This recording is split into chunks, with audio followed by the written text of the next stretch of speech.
ada kasus intoleransi yang terjadi di Padang kemarin di gereja GKSI. Sekarang terjadi lagi kasus intoleransi di kota Kediri, yaitu korbannya adalah GKJW.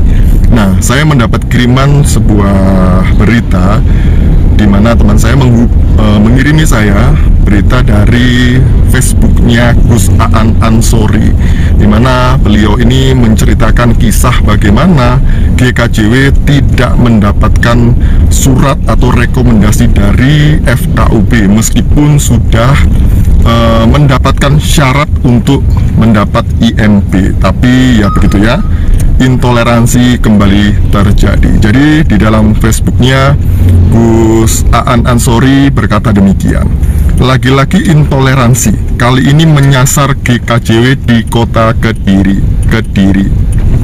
Malang benar nasib ratusan jemaat GKJW Mojoroto kota Kediri.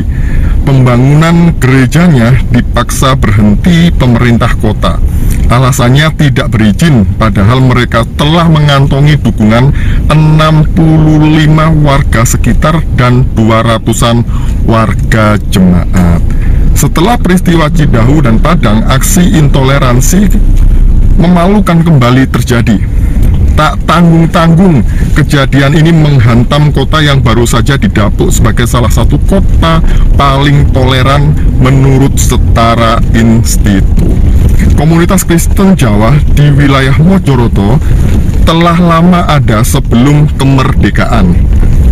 Dulunya bernama Kelompok Rukun Warga KRW Abraham sebelum akhirnya menjadi GKJW. Kelompok ini terus bertumbuh di wilayah barat sungai batas kota Kediri.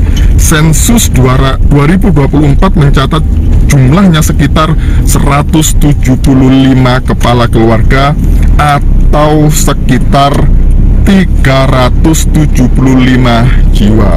Nah, dan seterusnya. Jadi Bapak Ibu kalau melihat di situ ini kasusnya memang mereka sebenarnya sudah mendapatkan izin ya dari lingkungan, dari orang-orang sekitar, dari warga sekitar, dari RT, RW dan juga kepala desa. Ini sudah memenuhi persyaratan yang ditentukan di dalam SKP 2 Menteri, namun tetap tidak mendapatkan izin. Nah, kemudian saya lanjutkan di slide berikutnya. Sekitar Mei 2024, TPM Mojoroto membentuk panitia pembangunan gereja, termasuk mengurus izinnya. Ya, gitu. Persyaratannya harus mengantongi dukungan 60 warga sekitar dan 90 warga jemaat. Kamu sudah dapat berapa tanda tangan? Tanyaku pada pendeta Puput. 60 warga sekitar dan lebih dari 200-an warga jemaat, Gus. Ada tanda tangan RT dan kelurahan juga. Ia menimpali sembari mengirimkan foto berkas-berkas. Panitia kemudian mengajukan izin ke FKUB.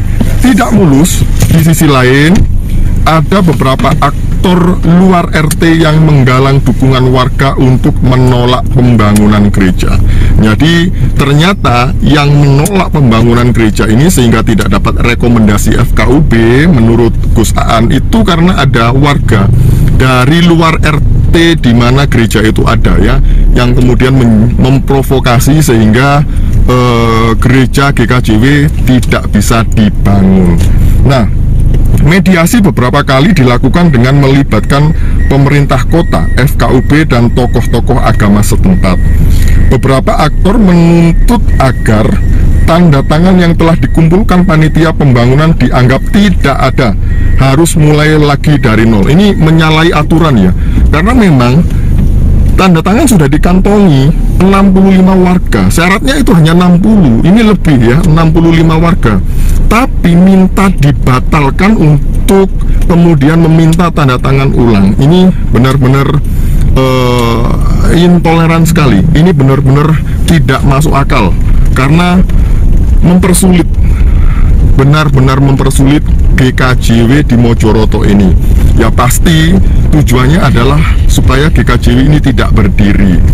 Kemudian Puncak dari upaya penghentian tersebut dilakukan Minggu 27 Juli 2025 bertempat di rumah Ketua RT 17. Panitia pembangunan dihakimi massal oleh pihak pemerintahan dan warga, dimotori oleh Bapak M, kata Pendeta Puput dalam rilisnya.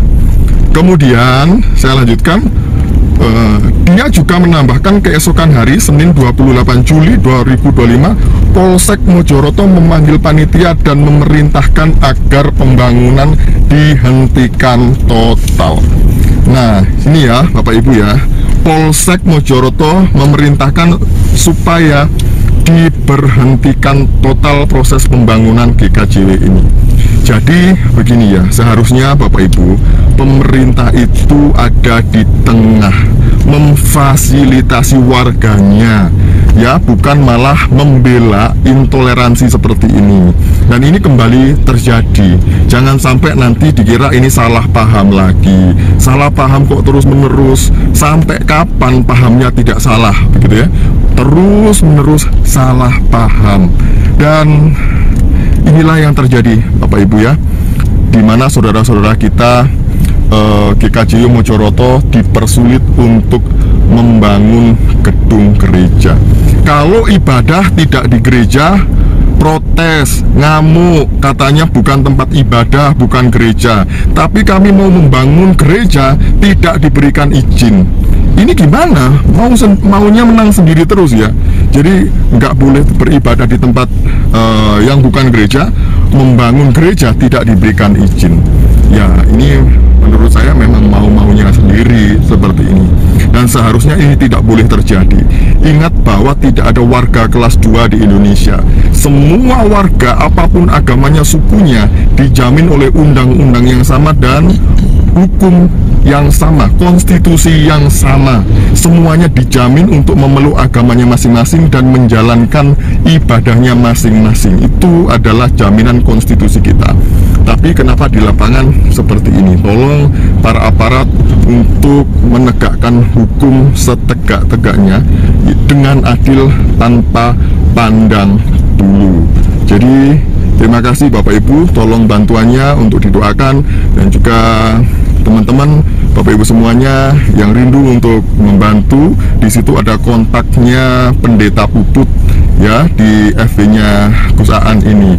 Jadi mungkin bisa ditanyakan apa yang bisa dibantu. Terima kasih, sekian dari saya. Semoga kisah-kisah seperti ini tidak terjadi lagi. Shalom, salam waras, Tuhan Yesus memberkati.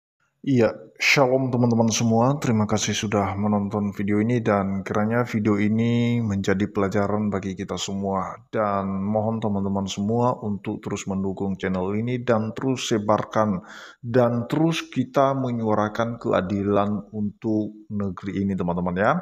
Yang dimana warga Indonesia ini sudah tidak bisa mendapatkan hak lagi teman-teman, atau susah untuk mendapatkan haknya teman-teman ya, sebagai agama yang punya hak untuk beribadah kepada keyakinannya masing-masing.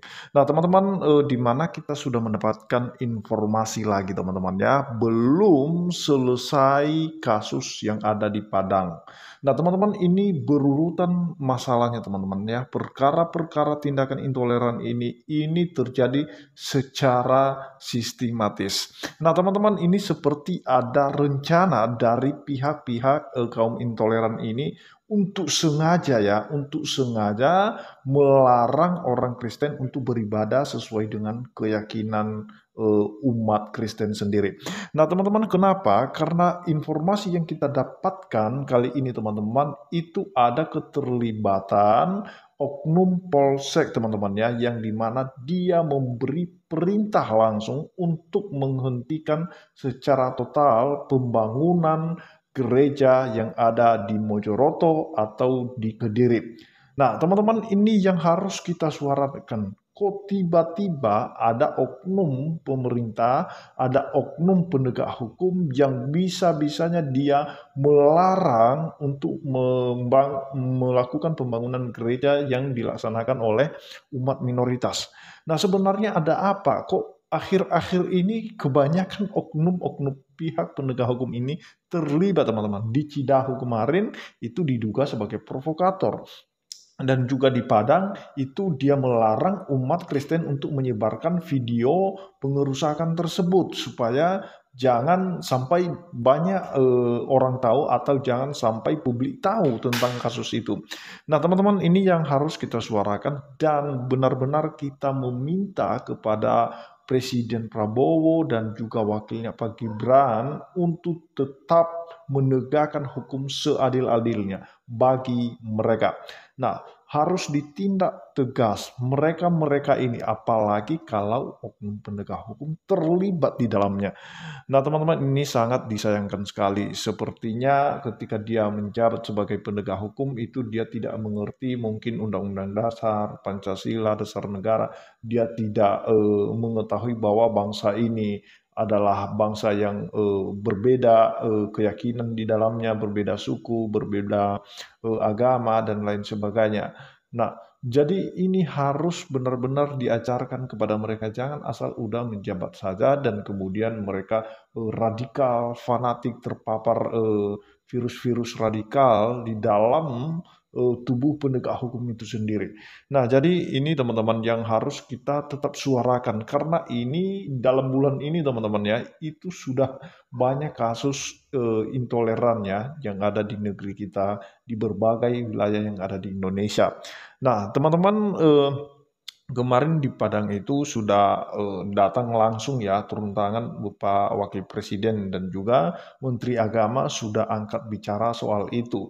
Dan kita tidak tahu apakah ada tindak tegas bagi mereka yang melakukan pelanggaran hukum atau yang melakukan tindakan intoleran tersebut. Kalau tidak ada tindakan secara tegas untuk mereka ini teman-teman, maka akan berlanjut terus tindakan-tindakan ini di berbagai daerah yang ada di Indonesia.